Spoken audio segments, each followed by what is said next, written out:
The Holy Gospel according to St. Luke, the 21st chapter. Glory to you, O Lord.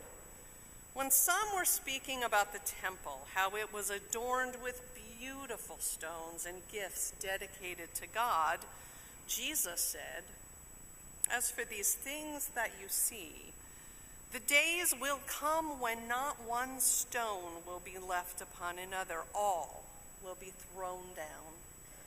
They asked him, "Teacher, when will this be?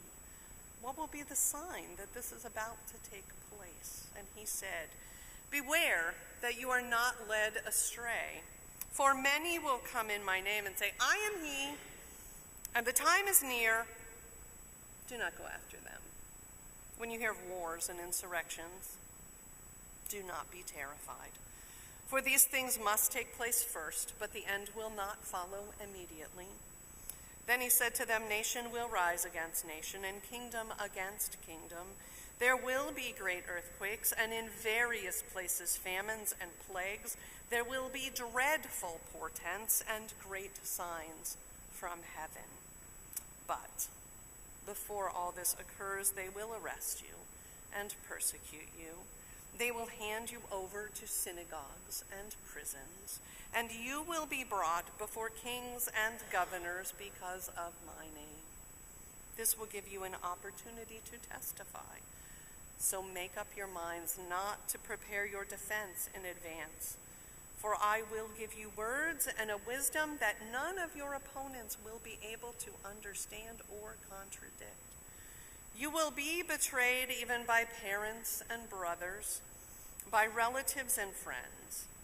They will put some of you to death. You will be hated by all because of my name, but not a hair of your head will perish. By your endurance you will gain your souls." This is the gospel of the Lord. Please be seated.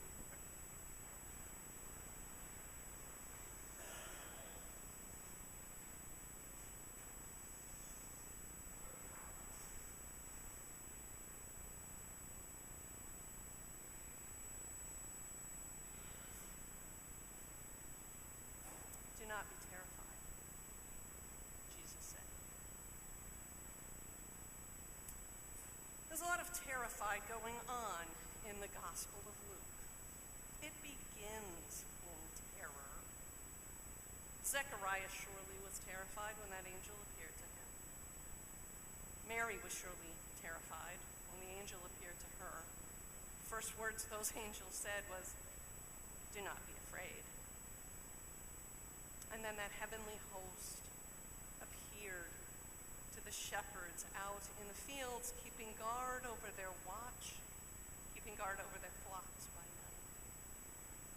I have to brush up on that one in a month. And they were terrified. You know, the angel spoke and said, "Do not be afraid, for I bring you good news of great joy." And at the beginning of Luke, there is nothing but good news that follows the terror, right? It's a baby, a child, a Savior is coming. That is good news. This is not good news. Do not be terrified, Jesus says. And he's talking about the fall of Jerusalem. City of God, falling, destroyed. Luke was written after the fall of the temple. It was already done. Jesus' words reflect all that had happened: wars, insurrections, pestilence, my favorite, dreadful portents. It's ugly stuff, and it's happening. And Jesus says, "Do not be terrified."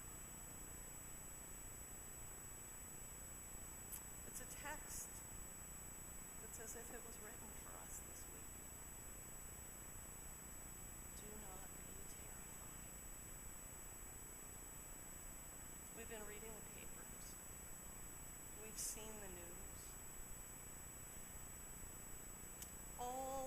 was sacred and holy in Jerusalem had perished, was gone, was lost.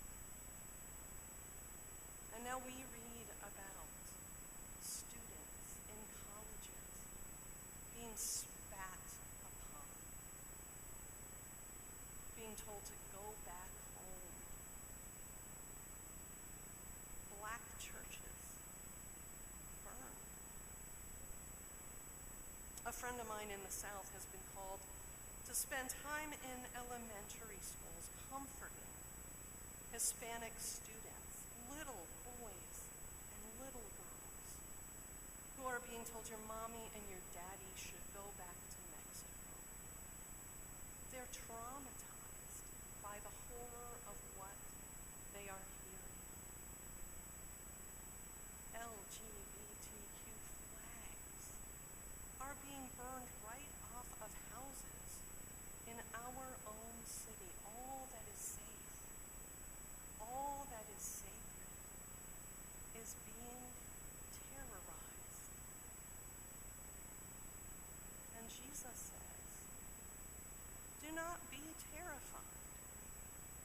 Do not be terrified. How are we not supposed to be terrified? It seems just lip service in the midst of what we're living. I've been struggling with this all week long. And I dare say that all of you have probably on some level been struggling with what's going on in the culture around us all week long.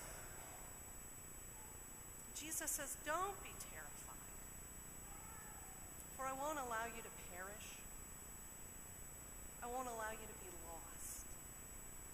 I will be with you. And I struggled. And then yesterday happened. And I still don't feel like all is right with the world. But yesterday happened. And I saw hope. Because I realized that I live and worship in the midst of people who may live in the reality of Luke's words, but who live out the reality of Paul's words. Do not be weary in doing what is right. Yesterday morning, a whole bunch of you were outside in the cold, putting up fences and hanging lights, laughing and joking with each other. And it wasn't about putting up fences, and it wasn't about hanging lights. It was about being a community of hope. Because what that does is sends a message to our children that next July will happen, and they will grow up in a world where faith opportunities will be abundant for them, and their service and their worship and their gathering together will matter. And while that was going on, I walked inside this building and I had a conversation.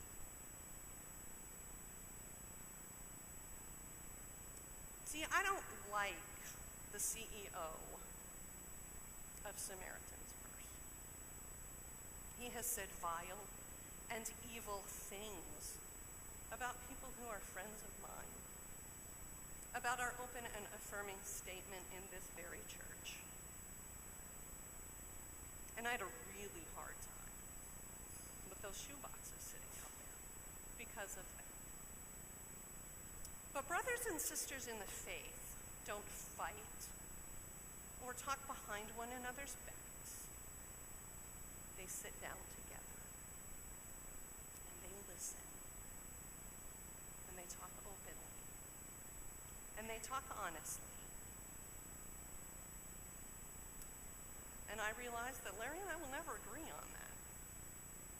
But Larry is a man who does not weary in doing what is right. and who has a heart for the children of the world. And we are brothers and sisters in Christ, and we agree to disagree. And we agree to move forward in hope. And while that was going on, Vicki over here was out in a park, handing out safety pins, handing out rainbow-colored candy kisses,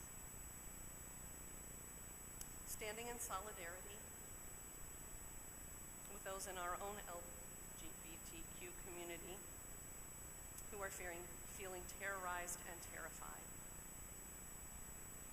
She was not wearying in doing what was right, in standing together with some of the most vulnerable of our city right now. And then last night the icing was on the cake. Matt and I went to Artists Unlimited, Beauty and the Beast. Steve Pascarella is the chair of the board. Matt Dennis was running around taking my money. Robin Burke was somewhere behind the scenes dressed in black hauling props here and there. It was a vision of people who would not weary in doing what is right for another vulnerable population. Pointing to what people can do and not what they can't do. Creating opportunities for beautiful things to happen. And it was amazing what happens when people come together and do not weary in doing what is right. So friends, don't be terrified. Stand together. Keep doing what is right. Keep praying. Keep talking. Keep listening. Keep feeding the hungry. Keep standing with the